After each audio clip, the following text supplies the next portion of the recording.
Hey everyone, in this video we want to talk about how to minimize fat gain over the holiday seasons. And the reason we want to cover this is because the holiday seasons is usually the time when most people gain all of the weight they gain for a year. So if you look at like yearly averages for weight, there's an average increase. But it doesn't just happen steadily over the year. In fact, most of it happens in this holiday season, beginning with Thanksgiving and ending just after New Year's. And there's a huge gain, and then most people just don't lose the weight, right? And yeah, so, well, hopefully this year it's less, because I remember the worst was like working in like a workplace where they brought like snacks the entire like 2 months. Like there would be like treats in the back room, like constantly. Yeah. And so right now people aren't going into the office, so maybe it's better. I don't know. Or maybe it's worse because they're at home all day. I don't know. Yeah, well, anyway, the point is that this is like the biggest weight gain time. But there's some, relatively easy things that you can do to either minimize or prevent entirely the weight gain that tends to happen around this time. And they can be divided up into two categories: awareness and food choices. So awareness first, just as it sounds, being aware of what you eat and monitoring your food intake has been shown in clinical research to not just prevent weight gain over the holiday season, but to actually allow for continued weight loss if people are currently on like a dieting program. And it makes sense, right? Yeah, the only thing that I would caution there is people that are a little obsessive, like ruin their entire family's holidays by being obsessive and not touching certain foods. Like, and I mean, so there has to be like an equilibrium there. Yeah. And other people, this actually gets into another good point. Other people might not want to hear this advice because they wouldn't get to indulge on all of their favorite holiday treats, right? And so at the end of this video, we'll talk about things you can do to like minimize the impact of enjoying those holiday treats. But for right now, for some of you, tracking or monitoring would be good. They'll have your plate with the vegetable dishes, a fourth with protein, and then a fourth with whatever like snacky, like, or family traditional, like higher calorie food. Yeah. It doesn't. I think that's a good way to monitor. It doesn't have to be calorie counting or any of that, nonsense. It can just be paying attention to what you eat, which is going to play perfectly into this next part about where to focus your food efforts. And so none of this is to say, as we move into the food component, none of this is to say completely avoid like pie and the more high calorie, yummy foods. It's just to say don't prioritize them. And so up on the other stuff first. Yeah. And so you want to focus your effort on eating foods that are rich in protein, fiber, and water, first and foremost. So like Thanksgiving, turkey, right? Yep. And what I used to do, because my family eats like shit, and everyone that I know does. So I would bring a big vegetable platter in addition to whatever they were making. Yeah. So I could do this. Yeah. Like I would bring it myself because I wouldn't assume that they would have a bunch of high water, high fiber foods. Yeah, and we're not going to go over what all the different possible foods are for this, okay? We're going to be talking in abstracts and let you fill it in. We might give some examples. So protein foods, those are pretty easy, right? Turkey over Thanksgiving, whatever the meat dish is. Or Christmas, a lot of people do ham. Yeah, that type of thing. Like, or if you're mostly vegetarian or plant-based, then eating foods like a lot of beans and lentils, or certain whole grains that tend to be higher in protein and fiber than other more refined or less like fibrous foods, right? And so the reason you want to do this is, first and foremost, protein out of all the nutrients tends to be the most satiating, especially when it's in a whole food form. And that's because protein, the amino acids, interact with our appetite centers in the brain to stimulate feelings of satiety. They also stimulate certain gut peptide release that also act on those appetite centers. So protein's super beneficial there. And then fiber and water comes into play because it really fills us up. Whereas protein has a more like brain specific satiety effect. Brain gut. Fiber and water has a more physical satiety effect because you simply get full, you get filled up, and there isn't a lot of room for you to eat other food. We have stretch receptors in our stomach that signal satiety when your stomach gets filled up enough. And so eating high fiber, high water foods is a great way to do that with very few calories. And then of course, protein also has the thermogenic aspect where anyone who's eaten like absurd amounts, like hundreds of grams of protein in one sitting, can amount to the protein sweats, right?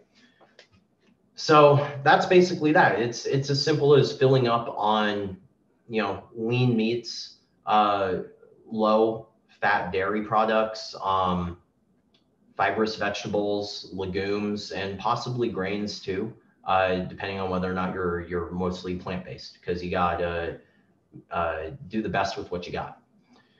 And so then on the flip side of that, what should we avoid? Fat. Yeah, fat. Alcohol. No one wants to hear that one. I know. I tend to be okay. I've written a lot of posts on this, on what to avoid during the holidays. And I tell my clients if they're going to have dessert to skip the alcohol. And if they're going to have alcohol, skip the dessert. It's a balancing act. And that's what you have to do. Like that's moderating your intake somehow. Yeah, we're talking about like ideal circumstances that might ruin the holiday, right? But it needs to be talked about. So why do we want to limit fat and alcohol? I know, limit fat but not carbs. Well, let me tell you why. So I think everyone can agree not to limit protein. Why? Because it has the highest thermogenic response. It's the most satiating. Like it facilitates the accretion of lean mass rather than just fat mass. Yeah, do squats the day before. Yeah, so protein's like, okay, let's not worry about that one. But it's between fats and carbs. What's going on? Well, if you eat carbs have a higher thermogenic response than fat. If you there are studies showing that if you feed someone a meal with 500 grams of carbohydrates in a single meal, that their energy expenditure increases by 20% because those carbs upregulate everything, right? They stimulate higher conversion of T4 to T3. They stimulate extra energy being lost as heat, et cetera, et cetera. That doesn't happen with fat. Fat that increases like 3 to 5%. And additionally, those carbohydrates can be stored in more than one way. They can be used for energy, or they can be stored as glycogen in your muscle. Yeah, which always happens to me because I undereat carbs every day and I'm depleted, right? Yeah. So I can.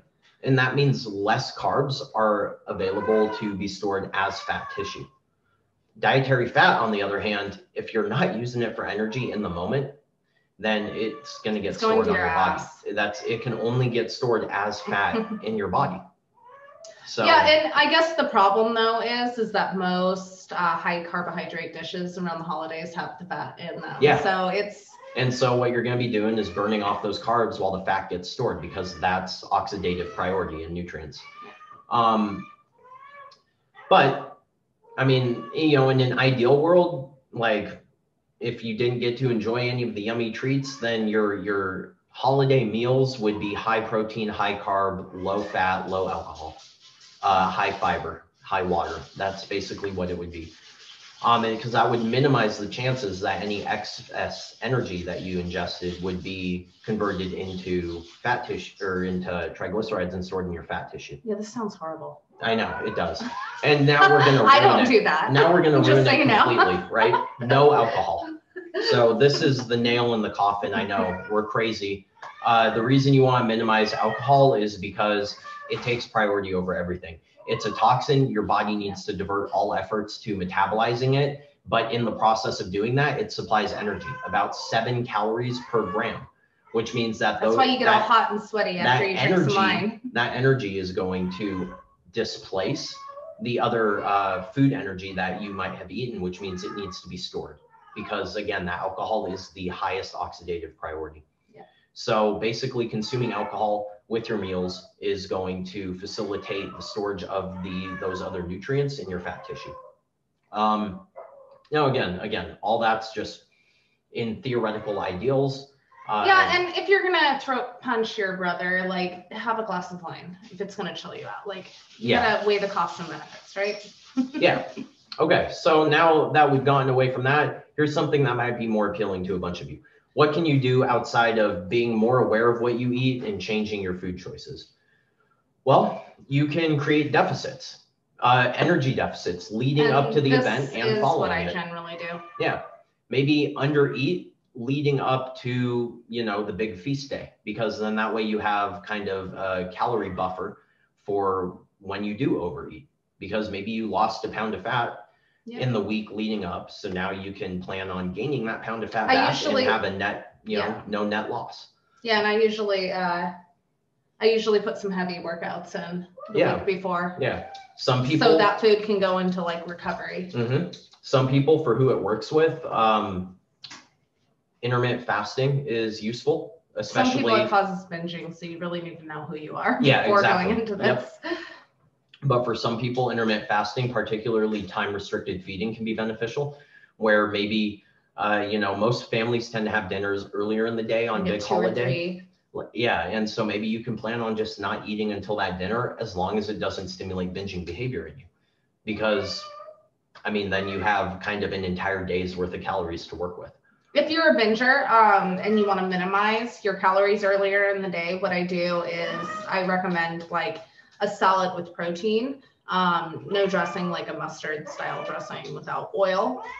Maybe some vinegar. Yeah, that's what I do. Yeah, exactly. And I mean, that's really all we had to tell you. It's probably stuff you already knew, but theoretically, in an ideal world, the ideal way to minimize fat gain on a heavy feast day would be to not eat leading up to it. If it doesn't stimulate binging behavior, do some form of intermittent fasting, maybe create a deficit before and after the feast day. Focus your efforts on protein, fiber, water, minimize your fat intake and your alcohol intake, and you probably won't gain a lot of fat. Yep. But again, also consider the enjoyment aspect. Enjoy yourself. Yeah, because life is short, and I mean, I lived a decade of being perfect and being the weird family member at all events, and it's not worth it to me anymore. Yeah. So. Yeah, exactly. So, you know, do the cost benefit analysis for yourself and figure out what works. Yeah. Anyway, awesome. Well, if you like this video, then great. That's what we're trying to do. If you know someone who you think this video would help out, please share it with them. Give our video a like. And if you haven't already, please subscribe to our YouTube channel. Bye. Thanks, everyone.